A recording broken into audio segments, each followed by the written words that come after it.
If you're feeling extra stressed out or even fearful of what Trump and his crew have in store, that's understandable. But one thing to always keep in mind, this is not some relentlessly disciplined phalanx of soldiers, okay? This is a constantly conniving and backbiting group of folks, always trying to look out for themselves and to cash in, often turning on each other. And we're not, we're not even close to Inauguration Day. We've already got examples. Here's the latest example. According to the New York Times, Trump's legal team found evidence a top advisor asked for retainer fees from potential appointees in order to promote them for jobs in the new administration. The advisor is Boris Epshteyn. He's been close to Trump for years and was part of the alternate elector plot, actually currently under indictment in Arizona for that. Recently, he's been helping Trump with his cabinet picks. According to the Times, Trump's legal team started looking into Epshteyn after several people told Trump that Epshteyn was asking for money from people who were looking for appointments. Among those potential appointees, Scott Bessent, he's Trump's chosen pick for Treasury Secretary. According to the Review, Mr. Epshteyn met with Mr. Bessent in February at a time when it was widely known that he was interested in the Treasury post and proposed $30,000 to $40,000 a month to promote him around Mar-a-Lago. The Washington Post adds the report concluded that Epshteyn later asked Bessent to invest $10 million in a 3-on-3 basketball league. Why not? Sure. Boris Epshteyn's going to launch a 3-on-3 basketball league. Yesterday, Epshteyn released a statement and said, "I'm honored to work for President Trump and his team. These fake claims are false and defamatory and will not distract us from making America great again." This kind of thing is what we come to expect from members of Trump's team. It's baked in. As the Atlantic's Adam Schroer writes, quote, "The consistent theme here is that Trump advisors have a very clear authoritarian, discriminatory agenda, one that many Trump voters don't believe exists, or to the extent it does, will not harm them. That is remarkable, delusional, and frightening." And Adam Schroer, staff writer for The Atlantic, joins me now. I want to talk about your piece in a sec. First on this, and again, I should be clear, Epshteyn says this is made up, that he did no such thing.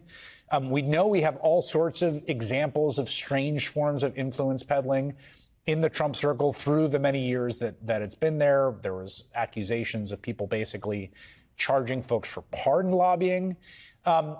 It does seem to me that we will be getting a lot of this, Adam, in this administration, if nothing else.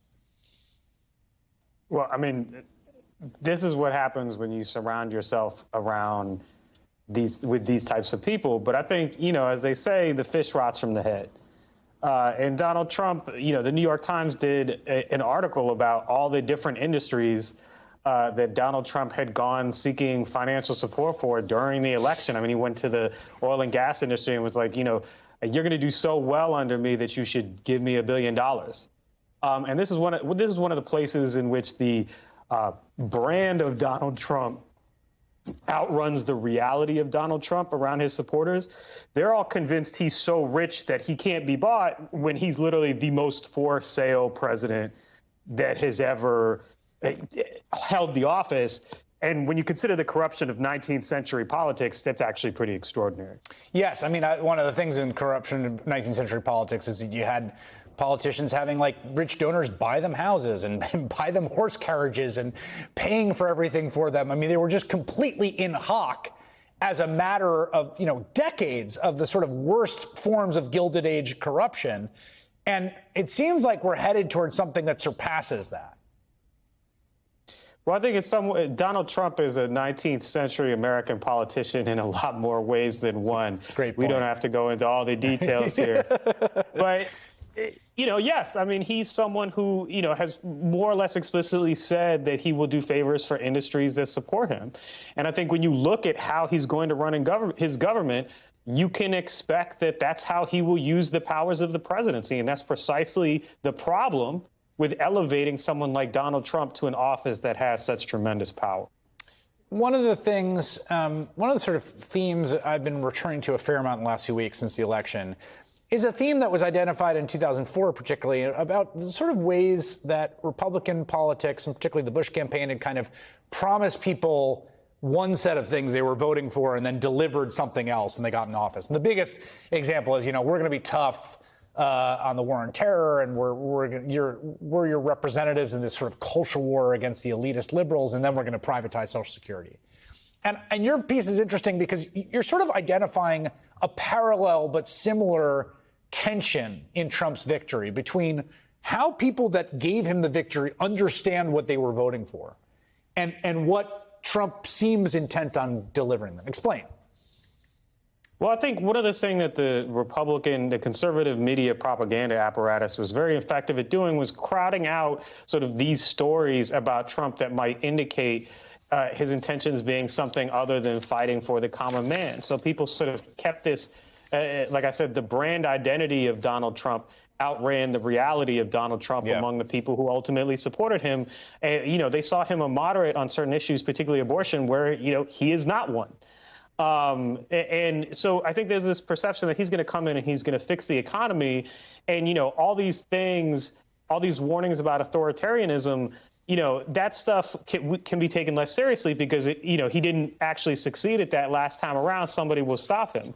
And this is a place where I think the Democrats have sort of been a victim of their own success because they were successful in constraining Donald Trump the first time with very little help from the Republican Party. People assume that those guardrails are going to hold again. And I don't think they necessarily will.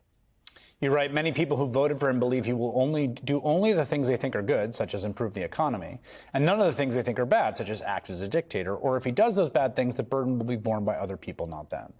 This is the problem with a political movement rooted in deception and denial. Your own supporters may not like it when you end up doing the things you actually do. And I think, to me, this sort of Trump question, and again, I don't think it makes any sense to be like, haha, like you're getting your just desserts. Like, I think I would rather not see the country like harmed and hurt, first of all. But on the tariff thing, it's like he really did say this, and there really was this, across the board sense that like, he's not serious. Even in sophisticated Wall Street types, sophisticated lobbyists. And maybe they know better than I, and maybe he isn't, and maybe he won't do it. But it does seem like that was a weird bet to place. I think for all the unique qualities of Donald Trump as an individual, fundamentally, what we are being offered here is the traditional Republican deal of culture war nonsense, red meat for you, and then, giveaways to the richest people in the country. And I think the question is, if he actually does impose tariffs, if he actually does proceed with plans that, do in fact wreck the economy, I think that is going to break the spell for some people. But, if he doesn't, there's a lot of bad things that he could get away with. Yeah. Also, the American economy is quite resilient, and there's a lot you can sort of do at the edges without, tanking it, collapsing everything. I think, there's going to be a lot. There's a lot that can be done in terms of drama that is different than everything crashes. Adam Serwer, as always, pleasure. Thank you.